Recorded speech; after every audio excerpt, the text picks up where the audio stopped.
Emery, Sapp and Sons was the successful competitive bidder on the rehabilitation of the $9.9 million Silver Dollar City Parking Lot Improvements Project.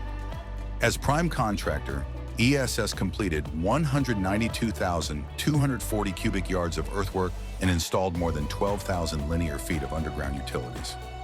Crews relocated the existing parking lot to increase visitor safety and created 1,200 additional parking spaces. A pedestrian tunnel and bridge were built to provide quicker access to the park entrance, while protecting families from vehicles traveling overhead. ESS redesigned the parking lot entrances and exits to optimize the flow of traffic and increase visibility amongst drivers and pedestrians alike.